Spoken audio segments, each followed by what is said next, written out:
सर्वेभ्यो नमः। देववाणी संस्कृतं यूट्यूब चलदृश्यं प्रति भवतीनां च हार्दं स्वागतम्। देववाणी संस्कृतम यूट्यूब चैनल में आप सभी का हार्दिक अभिनंदन है। मित्रों, नीति शतकम को हम पढ़ रहे हैं और इसके हमने अभी तक इसके अंदर जो पद्धति हैं, सबसे पहले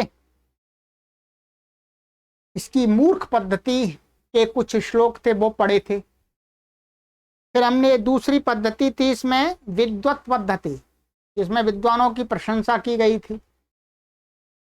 और छठा था मान शौर्य पद्धति, मनुष्य के मान सम्मान शूरता की प्रशंसा की गई थी।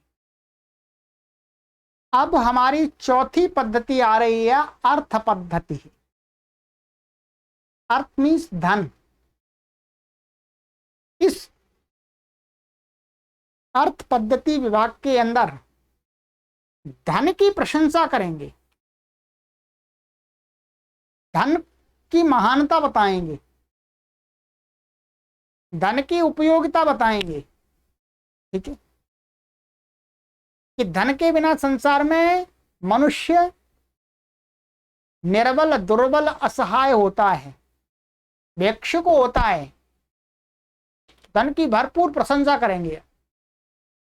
तो आइएगा इसी अर्थ पद्धति को आज से आरंभ करते हैं और एक श्लोक पढ़ेंगे। 40वां श्लोक है। प्लेलिस्ट में कॉलम बना दिया है नीति शतकम, उसमें सभी वीडियो क्रम से आपको प्राप्त हो जाते हैं। वहां क्लिक करके देख लीजिएगा अपने समय के अनुसार। अर्थ पद्धति ही ये शार्दूल विक्रीडित छंद है। ठीक है,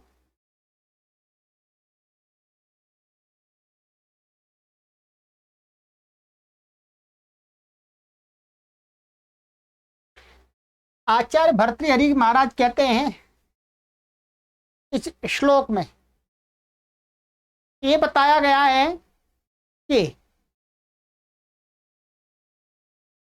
धन के आगे संसार के सभी विषय बेकार हैं, व्यर्थ हैं। मनुष्य को केवल धन प्राप्ति करनी चाहिए, किसी भी कारण हो। ठीक है, क्योंकि अर्थ पद्धति है। ठीक है,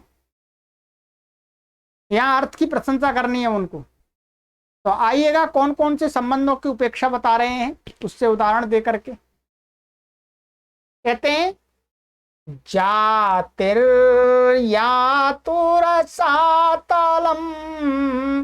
गुणगाणस्तस्याप्यधो गच्छतो शीलं शैलतटात् पातात्वाभिजानः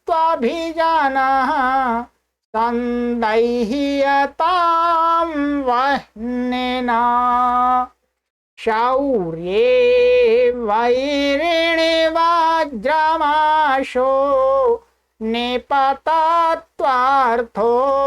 न केवलम् येनेकेन विना गुणात् तृणलवप्रायाः समस्ता इमे।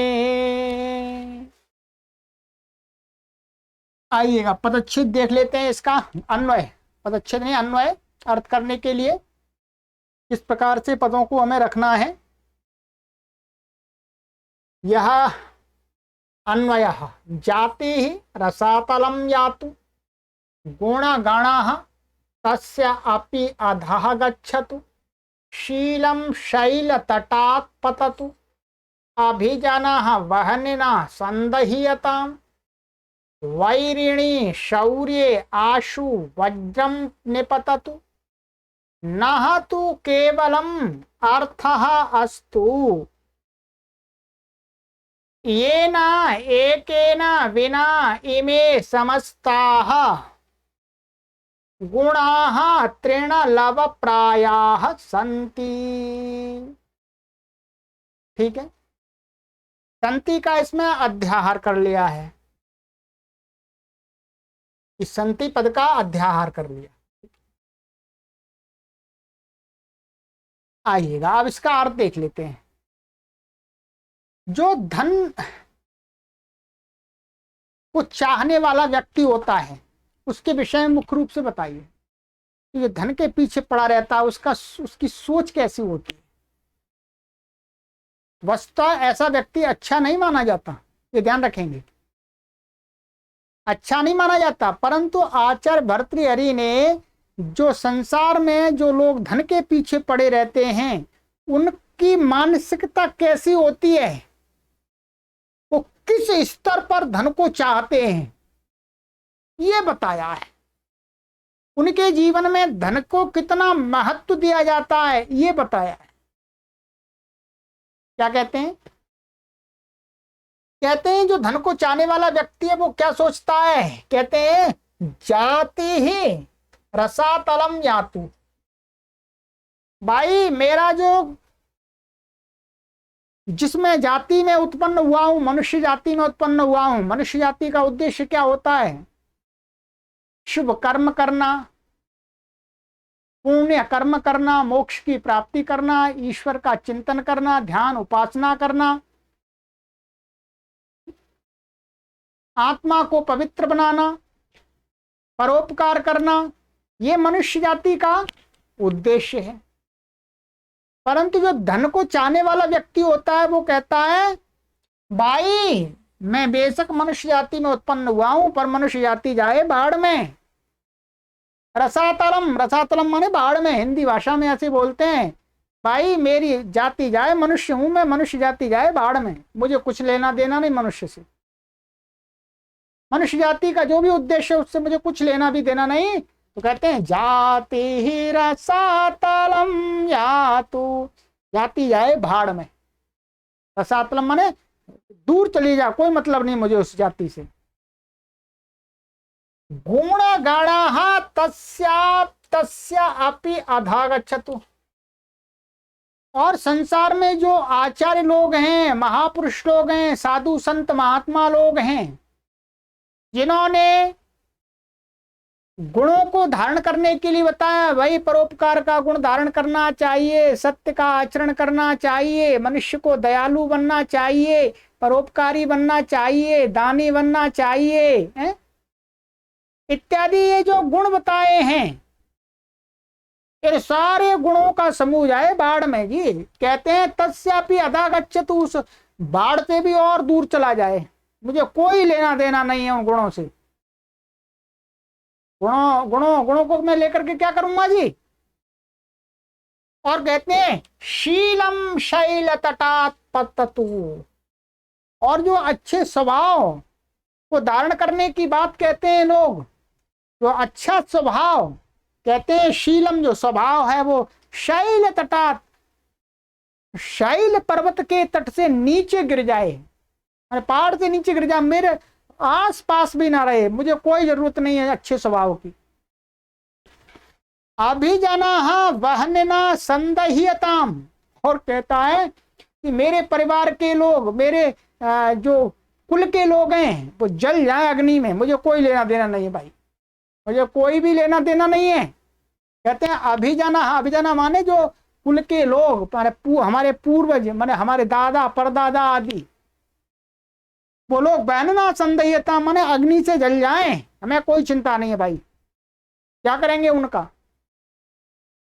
वैरिणी शौर्य आशु वज्रम निपततु, और कहते हैं जो शूरता है, शूरता के साथ में आप वैरिणी लगाया, तो ये वैरी रूपी शूरता है, जो शूरता के कारण से संसार में वैर स्थापित होता है, ऐसी शूरता वीरता मुझे नहीं चाहिए। आशु वज्रम निपततु, उसमें तो वज्र गिर जाए, वो नष्ट हो जाए, मुझे अपने अंदर शूरता वीरता कुछ भी नहीं चाहिए भाई मुझे नहीं चाहिए। कहता है वो क्या कहता है, नाहा केतु केवलम अर्थ अस्तु। भाई मुझे तो केवल, मन ना माने हमें तो केवल, तुम तो केवल, केवल केवल मन केवल, अर्थास्तु मन धन होना चाहिए हमारे पास में। तो सारी चीजें बाढ़ में जाए, दूर जाए, हमें नहीं चाहिए, हमें तो केवल क्या चाहिए, धन चाहिए। अर्थास्तु हमारे पास में धन बना रहे जी, तिजोरी भरी रहे। ये न एकेन बिना इमे समस्ता गुणा तृण लव प्राया संति।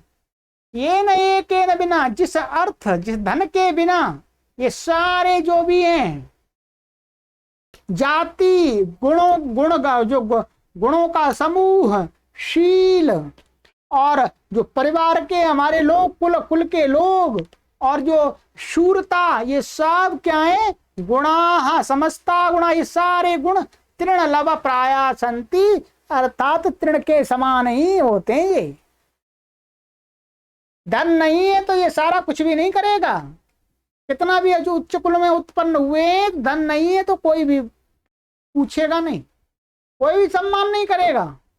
और धन होगा तो कहेंगे अरे सेठ जी, सेठ जी थोड़ा सा दे दो, आप तो बड़े दानी हैं, आप तो महान हैं। तो अर्थ को प्राप्त करने वाले व्यक्ति की मानसिकता को दर्शाया है कि उसके जीवन में केवल और केवल अर्थ प्रदान होता है। अर्थ कोई सब कुछ समझता है, दूसरों को कुछ भी नहीं समझता, दूसरे संबंध।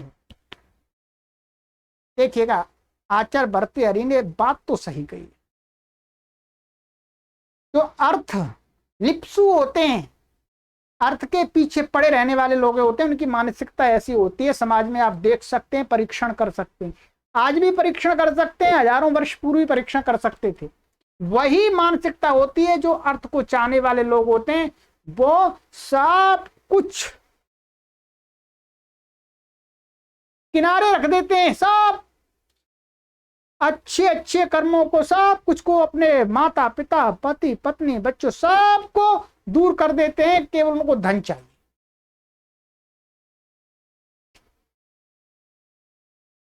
तो ये इसमें एक अर्थ की प्रशंसा भी की गई है कि बहुत सारे अनेक मनुष्य अपने जीवन में अर्थ को इतना प्रधानता देते हैं, और उस प्रधानता का कारण भी यही है कि यदि हमारे पास में धन है तो लोग हमें श्रेष्ठ बताएंगे, हमारी वंदना करेंगे। होता भी है, देख सकते हैं समाज में जिनके पास धन होता है प्राय करके तो यही स्थिति हो रही है। यही हो रही है, ठीक है। चाहे आपने धर्म से धन कमाया, चाहे धर्म से कमाया है, समाज में जो सम्मान के पात्र देखे जाते हैं वो जिनके पास धन है, वो अधिक सम्मान प्राप्त कर रहे हैं, ठीक है, अधिक सम्मान प्राप्त कर रहे हैं, अधिक शक्तिशाली प्रतीत होते हैं। इसलिए आचार्य भर्तृहरि ये भी कहना चाहते हैं भाई धन को जरूर कमाना चाहिए, परंतु धर्म पूर्वक कमाएंगे तो उसका लॉन्ग टाइम सुख मिलेगा, यह लोक भी ठीक होगा, परलोक भी ठीक होगा। और अधर्म पूर्वक कमाएंगे तो हो सकता है इस लोक में कुछ सुख सुविधाएं अधिक हम भोग लें, परंतु परलोक नष्ट हो जाएगा, अगला जन्म नष्ट हो जाएगा, अगला जन्म हमें किसी नीच योनि में मिल जाएगा, कीट पतंगे आदि में। तो इससे ये भी ध्यान रखना है कि हमें अर्थ कमाना है, परंतु धर्म पूर्वक कमाना है, जिससे यह लोक भी हमारा ठीक रहे और परलोक भी ठीक रहे। ये हो गया। हिंदी अनुवाद इसका भी पढ़ लीजिएगा, आपके लिख दिया है। भले ही जाति पाताल में चली जाए, गुणों का समूह उससे भी नीचा चला जाए, श्रेष्ठ स्वभाव पर्वत की चोटी से गिर जाए, गिर पड़े, उच्च कुल अग्नि से जल जाए, शत्रु शूरता पर शीघ्र ही वज्र गिर जाए, किंतु हमारे पास तो केवल धन हो, जिस धन के बिना ये सारे गुण तिनके के एक अंश के मात्र समान है। तिनके को जड़ से तोड़ देते हैं, वैसे ये सारे गुण भरे होंगे, परंतु धन नहीं है तो कोई भी व्यक्ति आपका निरादर कर देगा, अपमान कर देगा। चलिएगा, अब व्याकरण की दृष्टि से थोड़ा सा देख लेते हैं।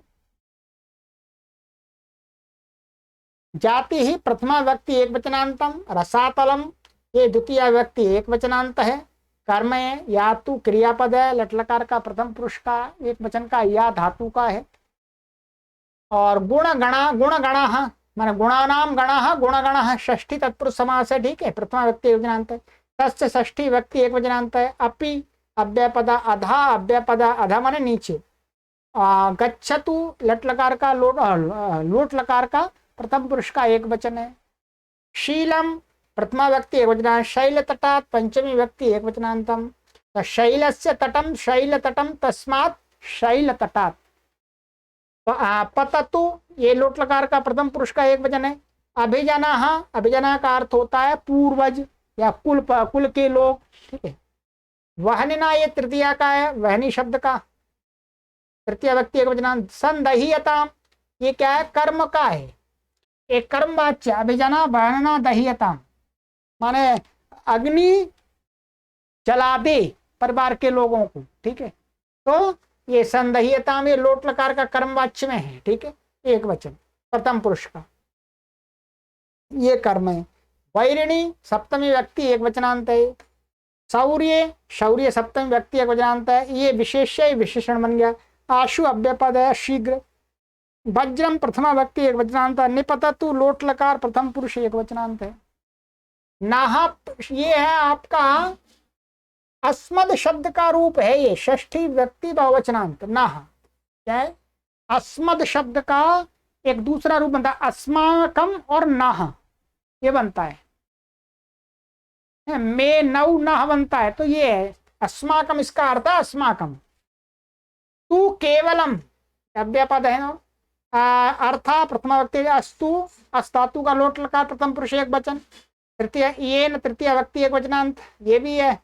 बिना अव्यय पद है, और बिना के योग में तृतीया होती है, ये पढ़ाया था नियम आपको। इमे इदम शब्द का है पुल्लिंग का, प्रथमा व्यक्ति एक बहुवचनांत। समस्ता प्रथमा व्यक्ति बहुवचनांत है। गुणाः गुणाः तो गुणाः ये प्रथमा व्यक्ति बहुवचनांत है। तृणलव प्रायाः ये भी प्रथमा व्यक्ति बहुवचनांत है। संति ये धातु का लट लकार का प्रथम पुरुष प्रथमा व्यक्ति बहुवचनांत है। इतना ही है, ठीक है।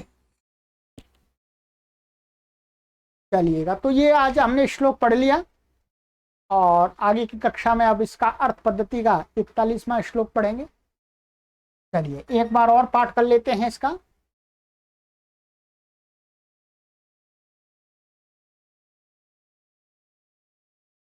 जातिर्यातुरचातलं गुणगणस्तस्याप्यधो गच्छतु। शीलं शैलतटात् पतत्वाभिजानः संदह्यतां वहनिना। शौर्ये वैरिणे वज्रमाशो निपतत्वार्थोऽस्तु नः केवलम्। ये नैकेन विना गुणात् तृणलव प्रायाः समस्ता इमे। चलिएगा, आगे की कक्षा में मिलते हैं। आपको लगता है ये अच्छे चीजें हैं, अच्छी बातें हैं, तो अपने आसपास के मित्रों को भी शेयर कर दीजिएगा, लाइक कीजिएगा। सर्वेभ्यो नमः।